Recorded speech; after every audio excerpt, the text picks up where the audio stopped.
Hi, welcome to Pennsylvania Newsmakers, and as always, thanks for watching. Well, a big vote on Marcellus Shale is coming up, and guess what? Pensions and state union contract negotiations coming to what? A bitter end, a conclusion. Pennsylvania politics in depth and in detail, and guess what? It all starts right now. This is Pennsylvania Newsmakers, a fast-paced, unrehearsed weekly discussion with and about the leaders who shape your world. And now, here's your host, Terry Madonna. Hi, welcome back to the program. Well, Matt Brouillette's going to be here a little later. We're going to chat with him about the union contract deadline, negotiations with the state, 75,000 employees or something like that, 16 or 17 union contracts up, and state pensions are back in the news. But first, sitting across from me is Terry Fitzpatrick. He's our energy expert. Used to be on the Pennsylvania Utilities Commission, and he's now president and CEO of the Energy Association of Pennsylvania. We're going to get to the aging infrastructure on electric and power generation in a minute. But before that, let's talk a little bit about the big vote that's likely in the Senate very soon, the State Senate of Pennsylvania on Marcellus Shale. It's somewhat controversial. The voters in the polls that others have done, including me, show support for it. Governor Corbin, he says maybe we ought to wait for a commission report. Frame that for us just a bit so that the viewers out there have a sense about it. Right. Well, I think it starts with Governor Corbett during the campaign said he wasn't going to raise any taxes. Right. So that was his pledge there. But as you said, the polls seem to indicate that most voters want some money to come from these gas producers, particularly in light of the budget situation that we have. So most of the talk now is focusing on impact fees to provide some money for the local municipalities that are feeling the effects of the Marcellus drilling.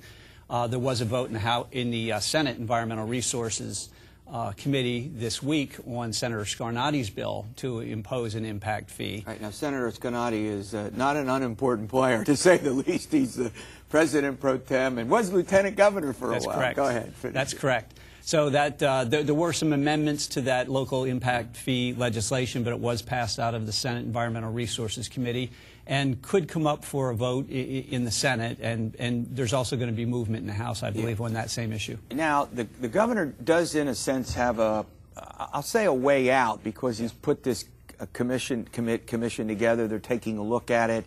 They're going to give a report in a couple of weeks, and they've hinted that they could have an impact fee, and the governor might accept that. Is that something you think, if the governor says let's wait till the commission gives its report, maybe they do in the fall, they work out, if they recommend it? That seems like a reasonable way to allow the governor to keep his commitment.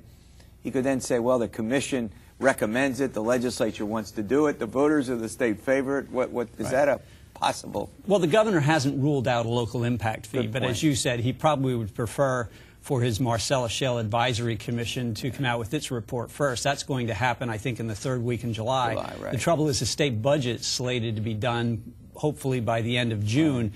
And politically, I think there's a lot of push to try to get some sort of impact fee in place in connection with the budget, because there's a lot of pain associated with this budget, with the cuts that are required. That's a good point. Now, you made I thought also a very good point that it's not that there's a difference between an impact fee and a severance tax. A severance tax presumably would go back to the general fund. Correct. The governor has said can't go to the general fund, but he's willing to look at monies that would go to assist local communities because of the impact that the drilling has, and then maybe put a little money in the environmental fund. Correct. Am I right about that? That's correct. But the severance tax seems to be off the table. You would agree with that? I believe it is politically. There are still some folks in the legislature favoring that, but I think everybody knows that the governor sent very clear signals he will not approve that. Yeah.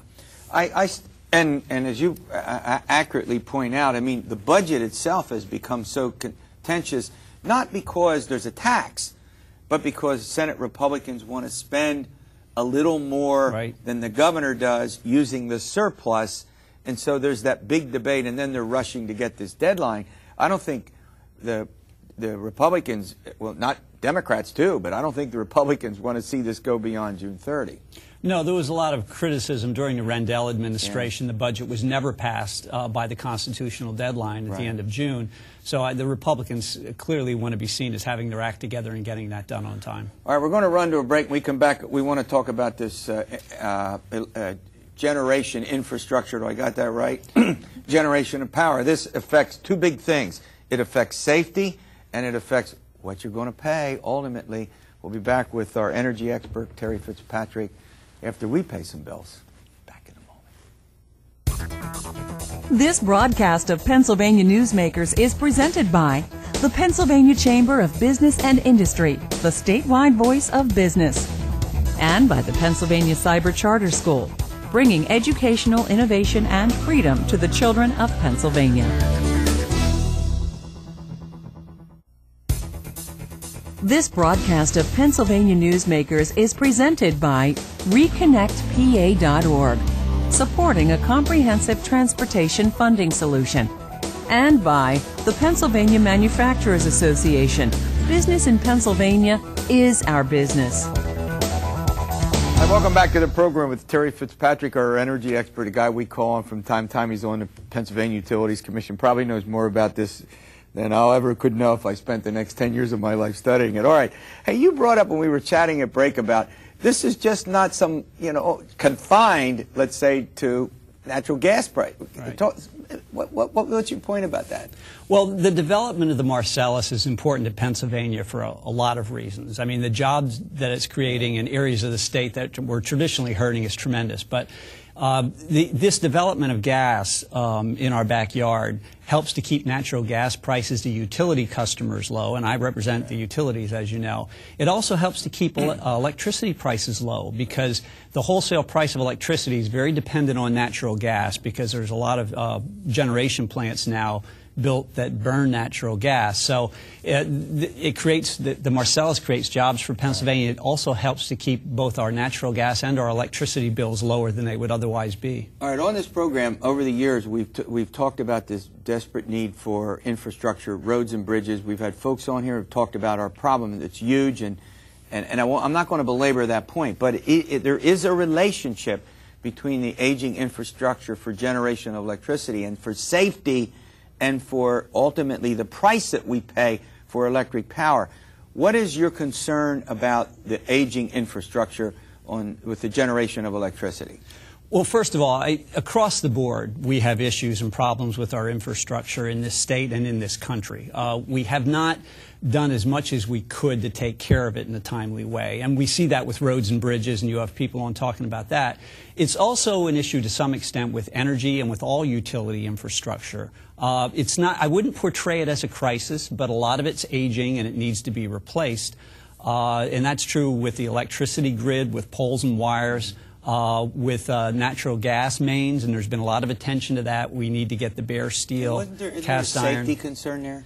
Yes, we've had a couple of gas explosions in this state and around the country, one in California as well, that's really brought a lot of attention to gas mains and the desire to get some of the older mains out more quickly than we're replacing them now. So your point would be it's first and foremost a safety issue, and then secondly, it does have some ultimate effect on the cost, the price that we pay for when we get electric, whatever our supplier is. There are a lot of reasons to modernize infrastructure more quickly. It affects the reliability of the service. There are jobs associated with replacing that infrastructure.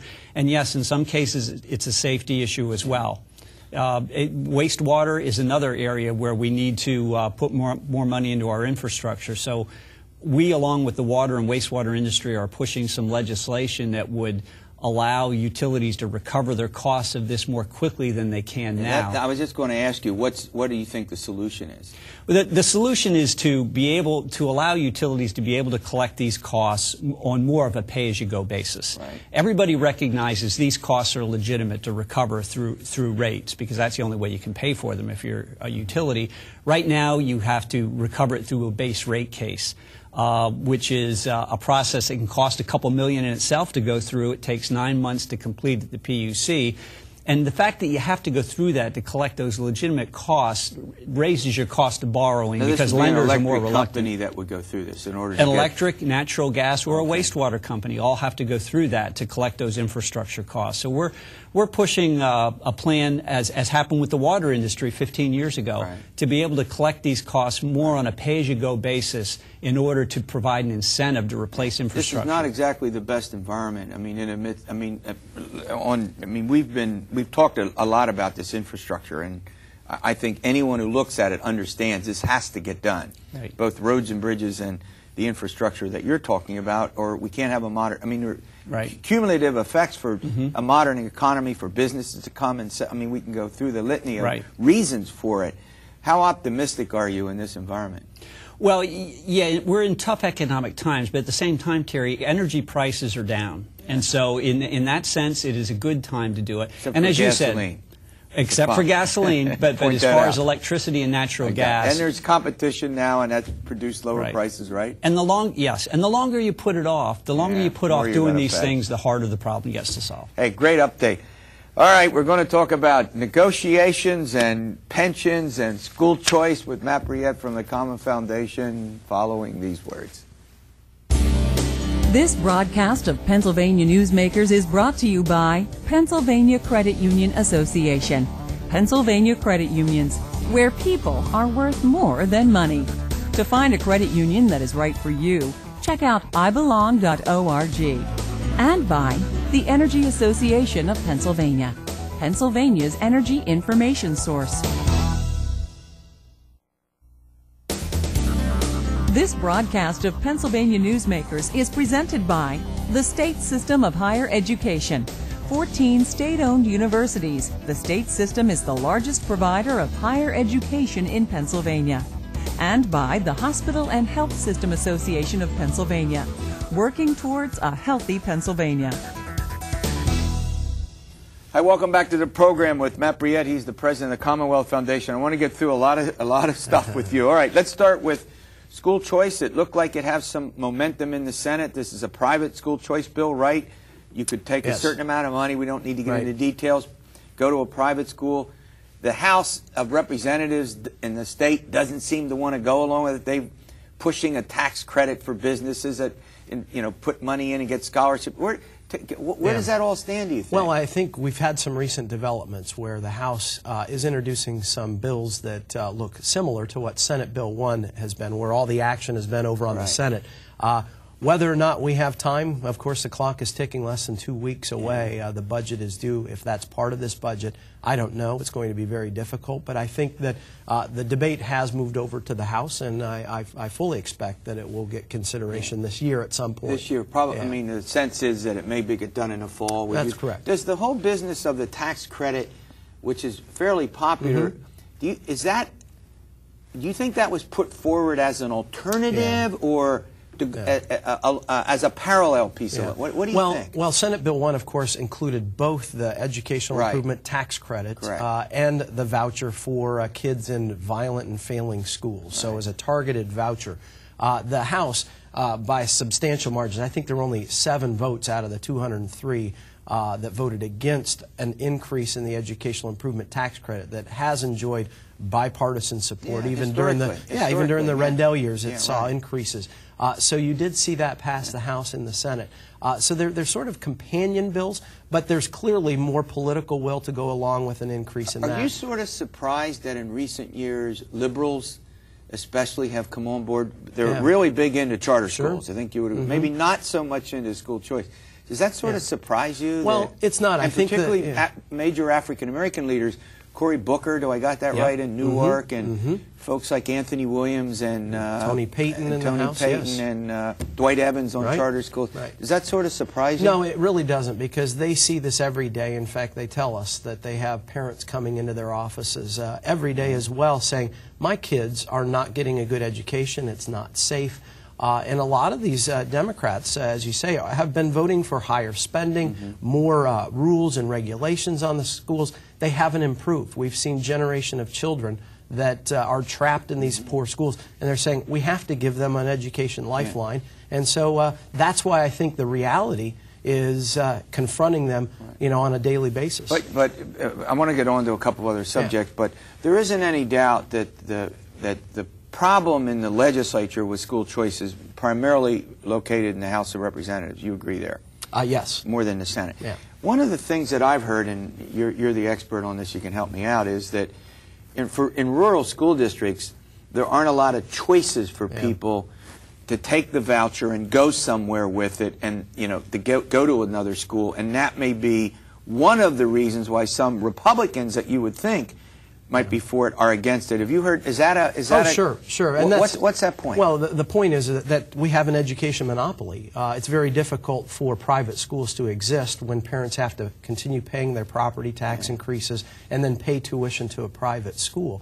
We don't have an education marketplace. Some might say, well, we don't have liquor choice out there either, to throw in another topic, but how are they going to be able to access liquor stores, right? Right, but that's what happens when you allow for more choices and parents to take their education dollars. More opportunities will arise. I want to get the pensions and I want to get to the school thing. We can do that in the next segment, which we'll run to a break in a minute. But I have to ask you, now you brought up the sale of liquor stores, where's that going? I mean, the voters overwhelmingly favor it, and it just doesn't seem to get any traction. The governor wants it. Some leaders do, but it somehow can't get that mix of people. Conservative lawmakers are worried about the spread of sale of alcohol. Union, obviously the commercial union doesn't, you know, want. Does that have any chance? Well, I mean, yes, it does. I think because, as you know from polling, the public overwhelmingly supports this. They don't think that the government should be in the booze business. Lawmakers, of course, are looking at the dollars, and that's what their concern is, of course, plus the special interests that are involved. But I think because of the overwhelming public support, that this will get done. There is a study underway by the governor right now, an administrative study that's being done. We'll see that, I think, for the fall. Well, we're going to run to a break. I want to come back and do the pensions and the negotiations with the unions. But before I do that, I had Governor Corbett on here, and we talked about it. And he just says, for him, it's not even about the money. It's just that it's the wrong thing, he says, for government to do. 48 other states are not in the business like we are. All right, pensions. States got a big pension problem. They did a fix. I think Matt's going to tell me it wasn't. It may have been partial fix, but it's not a permanent fix. We'll come back with that after we pay some bills talking about money. This broadcast of Pennsylvania Newsmakers is presented by Highmark Blue Shield, changing the way health plans work for business with a variety of plan options for employers and more choices for employees. Information is available at highmark.com. Have a greater hand in your company's health. And by the Pennsylvania Healthcare Association, the future of long-term care. All right, we're talking with Matt Brouillette from the Commonwealth Foundation. All right, let's talk about the pensions. Now, look, I'm a former state employee, Millersville University, so I'm in that pension system. I got to get that out. Full disclosure here on this program. We don't hide anything. Right. All right, the pension fix, they did one. The estimates were $57, $59 billion in a pension liability, state pensions, two systems, the state education pension system and the state employee system. Now it's about 28 or 29 billion. You would say it wasn't a fix, right? Oh, it wasn't a fix. It was just deferring our costs into the future onto our kids and grandkids, because these are liabilities that are owed. You were promised that, Terry, that here was the benefit you would earn during 1967 when I started. And these are things that we have to fulfill, and so these are some of the top lines that our taxpayer dollars are going to have to go to. But of course, there's no real political win for politicians when they say, we're paying off our unfunded liability. So they keep deferring and they keep underpaying the amount of money that needs to go into the investments to be able to make sure they meet those obligations. But you would certainly have been happy with the changes that they made for the vesting period, where they went back to 10 years. Maybe it should be longer. And when they changed the formula so that the pensions weren't as generous. So you yes and no. Yes and no. What we need to have is better parity with what the private sector is doing. The private sector is not on a defined benefit plan where we guarantee a pension payout after years of service. Would you favor getting away from defined benefits, going to defined contribution system. What we should have done is go to defined contribution, where the employee owns the retirement, and the employer, that being the taxpayers, are done after they make a contribution. So this is a way that you remove the risk to the taxpayers that, well, we're going to pay for this. We're going to be paying higher school property taxes. More money from the state general fund is going to have to go towards these. And what they did last fall only delayed the problems and made them larger in the future. Yeah, one of the things that sort of surprised me, just so everybody, we're on the same page here, that the employer makes a contribution and the employee makes a contribution. The employee contribution is fixed by law, the employer contribution similarly, but for several years, the beginning of this century, there was no employer because, you know, the stock market was booming. We had surpluses instead of deficits. Yeah, but how could we have no contribution? Why didn't anybody think that what goes up comes down, and that? Well, and that's the way that it works, is that when you're running surpluses, and in 2000, early 2001, we had over $10 billion in surplus in the pension funds. That's so when nobody was worried Well, that's about right. And that's why when you had the increase for lawmakers of 50% in the multiplier, 25% for public school employees, they said, well, we'll draw down on this. And the lawmakers did better than the average state employee, right? Oh, yes. And hold on. All right, we're going to shift gears here. I want to talk a little bit about the union contract negotiations. They're scheduled to, you know, technically the contract would run out June 30. There's, what, 17 unions involved and something like 70, out of 19, 65, 70,000 employees. Pretty big deal here.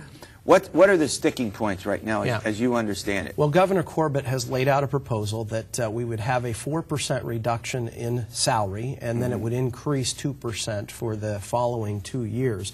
He is also saying that there needs to be more parity with the private sector on the cost sharing in health care insurance premiums. So those are sticking points because, of course, that means salary and health care. Yes, salary and health care, those will be the sticking points. But we're talking about a $4.6 billion part of the budget because labor costs are significant, and getting these costs under control, like you've seen in other states, is going to be important. Now, the lawmakers themselves on health care pay, what, 1% in the Senate and nothing right now in the House. Shouldn't they share? Absolutely. There needs to be greater parity in our legislative branch, as we see in the private sector as well.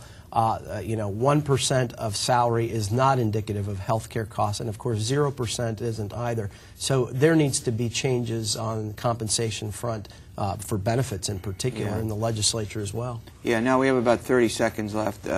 Do you think this is something that may be an unfair question for you as an observer, not as a participant? Are they going to get this done, you think?